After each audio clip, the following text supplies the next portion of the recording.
I'm sorry, out of the Orange. I know that last week was tough. Garrett Schrader got absolutely blasted in the first. That was part of the reason why the losing streak ended for Syracuse. The winning streak ended, rather. Schrader taking off here, making defenders miss, spinning away from defenders before he gets planted and loses the ball. Justin Maskell absolutely hammered Schrader, and he coughed it up and turned it over. I think they had to fill in the hole that he left in the field. The defensive backs were getting punished on double moves. Play fake, Klubnik stepping up, taking a shot, receiver wide open. It's caught for a touchdown. Bo Collins got behind the defense. And if things couldn't get any worse, Schrader ends any chance of a comeback by throwing into quadruple coverage. Empty it out here. Schrader back to throw. Fires over the middle. Trotter with a great play. Picks it off at the 32-yard line. And if that wasn't scary enough, next Saturday, you have to face a real monster. I mean, look what he did to the Pitt Panthers.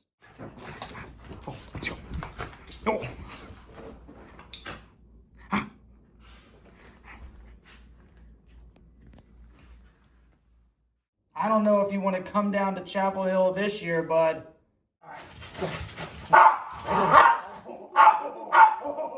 Get him. Don't get him. Don't get him. No, Rabbit.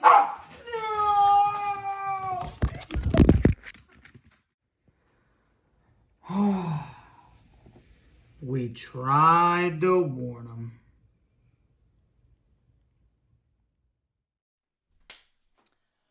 What's going on, Tar Heel Nation? It is your favorite North Carolinian, Russ the Tar Heel. And in this episode, we are obviously going to be talking about the North Carolina-Syracuse game. Good night. It feels like it's been forever. I really hope you guys enjoyed that little video. It was fun to put together with my family. But it's game week, baby. Week 6. And we're getting ready for the Syracuse Orange, or as the cool kids like to say, the Cuse.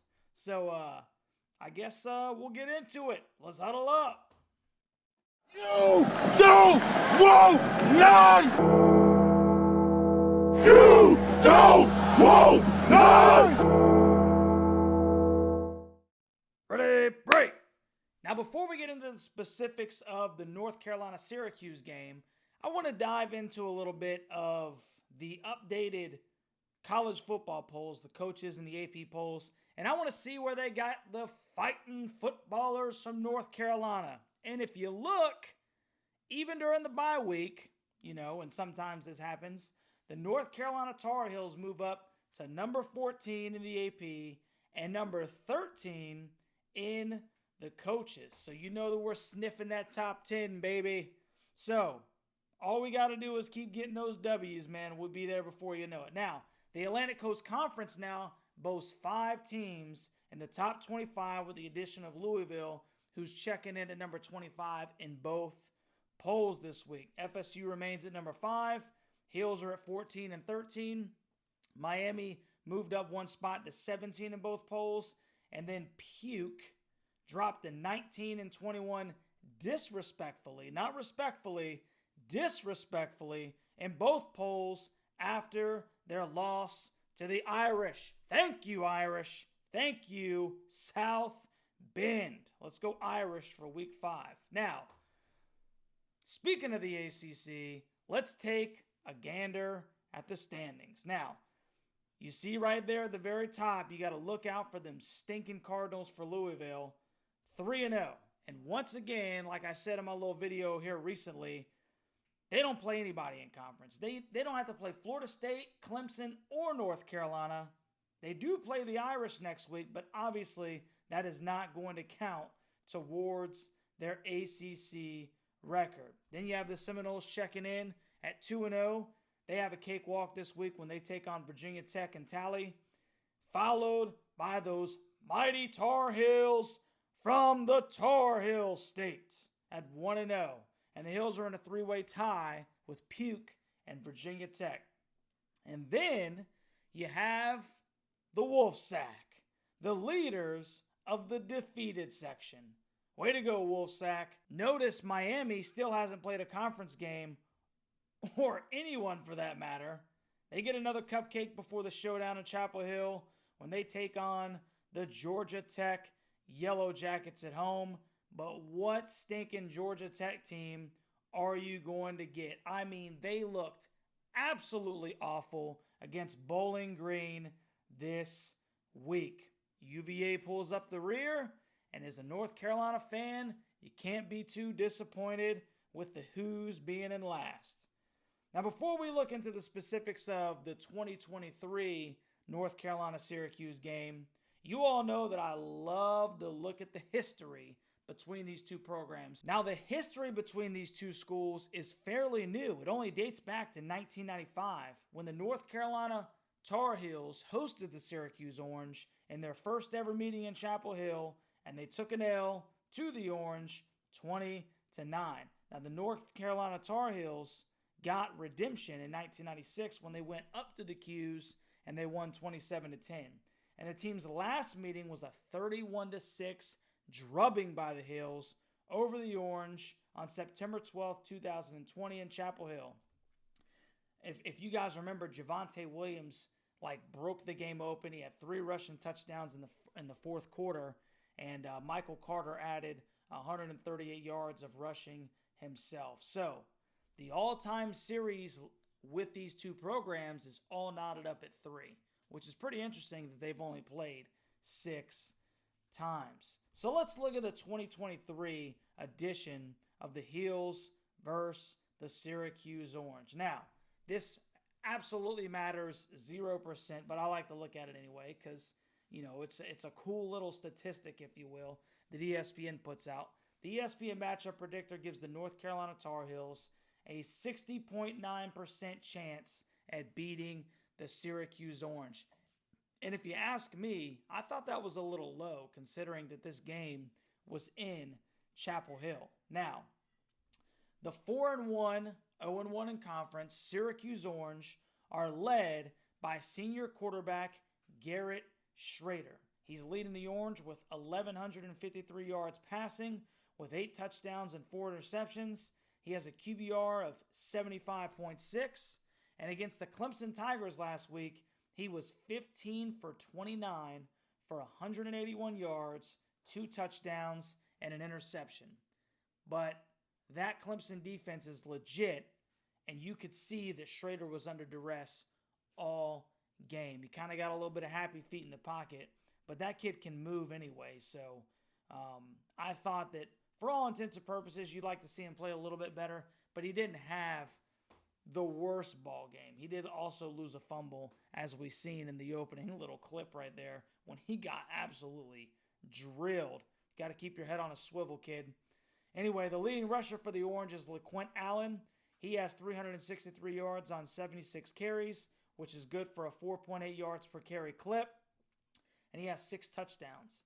He had 14 carries for 52 yards, 3.7 yards per carry, and a beautiful over-the-shoulder catch in the back of the end zone. I mean, that dude got down the sideline, and Schrader hit him right over the top, and he caught him in the back of the end zone. That was a pretty catch, man, and it's really good when your running back can do that out of the backfield. He did have a fumble credited to him as well, but it was a real high pitch from Schrader, so it's kind of unfortunate that got, kind of tossed in his lap, if you will. No pun intended. The leading receiver for the Orange is Damian Alford. He's got 18 receptions for 282 yards, which is 15.7 yards per catch, and 1 touchdown. He had 1 reception for 35 yards against the Clemson Tigers. Now, this dude's 6'6", 210, tall, lanky dude, so the DBs are going to have to play big on the outside. We have some smaller corners for all intents and purposes. I caught myself again. So they're going to have to play big on the outside. Now, Syracuse is averaging 463.4 yards of offense per game, which is comprised of 272.8 yards passing and 190.6 yards rushing. They are also giving up less than 300 yards per game by only allowing 200.8 yards passing and 96.4 yards rushing. Now, the defensive line seemed to have a couple of playmakers against the Tigers, but the real question is even though they have some pretty good talent in that first team, the question is how much talent do they have behind them? Can you gas them out by keeping them on the field? Now that we look at the Syracuse Orange, let's check out them badasses from Chapel Hill. So the Tar Heels are coming into this Week 6 matchup 4-0, baby. 1-0 in the ACC, completely unscathed. And that's exactly what they will aim to keep up, that unblemished record. The Hills are led by redshirt sophomore, quarterback, and preseason Heisman candidate Drake May, who has completed 96 of 132 passes for 1,187 yards, 5 touchdowns, and 4 picks, with a QBR of 86, 11th in the nation. I think it's interesting because everybody keeps saying that, Drake's numbers are not as good as last year. And that's because they're looking at things like, his total yards per game. But with the defense keeping them in football games, Drake is not having to get into shootouts. And that kind of is one of the reasons why those numbers are a little bit lower. But if you look at his QBR, it's higher in 2023 than it was in 2022. So I think that's super interesting. Now, sophomore running back Omarion Hampton leads the Hills in rushing with 383 yards on 73 carries. He does have 7 touchdowns. The interesting thing about Omarion is that 234 of those yards were against App State. That leaves Hampton with 149 yards rushing on 47 carries against Power 5 competition. That's only 3.17 yards per carry. Now, some of that has been attributed to the Hills not being very healthy up front, particularly Willie Lampkin being out. So hopefully Willie can get healthy here soon. I really hope that he's in the starting lineup because the guy is a stinking dog. And when Omarion's running behind him and Diego Pounds, it really does seem to be a lot more holes for Omarion to get through, him and British Brooks. So Hampton's proven to be a load inside the 5, even though he's not maybe getting as many yards per carry against those Power 5 competition. The dude is still hard to bring down inside that 5-yard line. So he's a huge asset to the UNC offense. 6 foot, 220 pounds. Dude is a solid muscle. And how about the breakout player of the year, in my personal opinion right now, J.J. Jones? Kid is hooping. He's having an absolutely stellar junior year. 16 receptions, 296 yards, 18.5 yards per catch, and he's still looking for his first touchdown on the season, but he has proven to be a really good deep threat asset for this team. He's got multiple receptions for over 50 yards in 2 different ball games. So kid's having a real good year. Look to see J.J. Jones keep opening things up for that intermediate passing game and the running back side of the backfield. Now, the UNC offense is averaging 464 yards of total offense a game. That includes 296.8 yards passing and 167.3 rushing yards per game. And the defense is drastically improved. It's proven to be serviceable, and they've shown that they can make the necessary halftime adjustments, and they are super gritty on sudden change possessions. They've only allowed 2 field goals on sudden change possessions this year. That is absolutely phenomenal. It's definitely paying dividends for the Hills. Now, they're allowing 238.8 yards passing and 125 yards rushing, 363.8 total yards per game, which is a far cry better than in recent years, especially in 2022. If you take away that kick return from Pitt and the overtime against App State, the defense is only allowing 18.5 points per game. That's down from close to 35 in 2022. I mean, that is stinking amazing. And you can attribute it to a certain extent to they really haven't played too many good offenses, if you will. But you also got to give a lot of credit to that defense for handling business. Now, with all those stats in mind, let's get in to Russ's 3 keys to the game. Number 1, and this is a really important one, spy on Garrett Shrader often. Garrett has been a decent quarterback with his arm, but one of the things that we haven't talked about is where he can take your soul, and that's with those sneaky feet and that sneaky speed. The kid is sneaky quick and fast. In 2023, Shrader has 61 carries for 340 yards rushing. That's 5.6 yards per carry and 6 touchdowns. So he's got those 8 touchdowns passing. He's got 6 touchdowns rushing. You really don't want to see that kid in the open field. He will give you a mean dead leg and make you look silly. I have my best open field tackler shadowing, spying Garrett Shrader, especially on obvious passing downs. Because if you got good coverage on the back end and he sees a hole, he's going to dip on you, man. And you got to be able to make that tackle in the open field. And we all know as Carolina fans that has not been one of the Heels' strong points over recent years is dual threat quarterbacks. They kill us, man. So we've got to keep Garrett Shrader from, just punishing us on the ground. It's something that we got to get done if we're going to be successful in this game. Can't let him beat you on the ground, man. He's got to beat you in the air. So spy Garrett Shrader, number 1 key to the game. Number 2, coming off the bye week, this is always something you got to look out for. It's almost like the first game of the season, in my personal opinion. Get the cobwebs off from the week off early. There are 2 types of players that come out of a bye week. Those who can't wait to get out there, fly around, and smack somebody in the mouth. And then there's the guys that come out there and they look like they've never played football before. Like, where's your passion, bro? Where did it go? It's easy to get a little dust on the shelf when you haven't hit anyone with a different color for 2 weeks. So the Heels need to shake off the dust early and take care of business. Don't get caught sleeping. Don't be getting caught up looking next week at Miami. Syracuse is a formidable team. They just played Clemson fairly tough, kind of, sort of. Clemson walked away at the end, but they don't need to get caught sleeping, man. They've had 2 weeks to prepare. They need to handle business and make it happen. Get those cobwebs off early.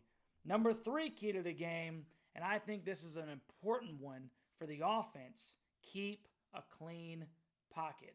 As was aforementioned, the Orange were able to get to Cade Klubnik 3 times, including 2 by sophomore edge rusher Leon Lowry. That's number 16. Kid comes off the edge. He's got a real good dip move, and he got to Cade 2 separate times, and that doesn't account for how many times he got pressure on the quarterback. The offensive line needs to keep that pocket clean, and they need to let Drake sling it around when he needs to this week. The Orange seem to have a competent pass rush, so we need to keep Drake as clean as possible, especially coming off that bye. Let's sling this football around. And that will lead us into my prediction. Now, as of the making of this video, on the night of October 1st, 2023, the guys in Vegas have the Heels as currently 9-point favorites with an over-under of 58 points. I think that Shrader is a quarterback that can present some problems for the UNC defense.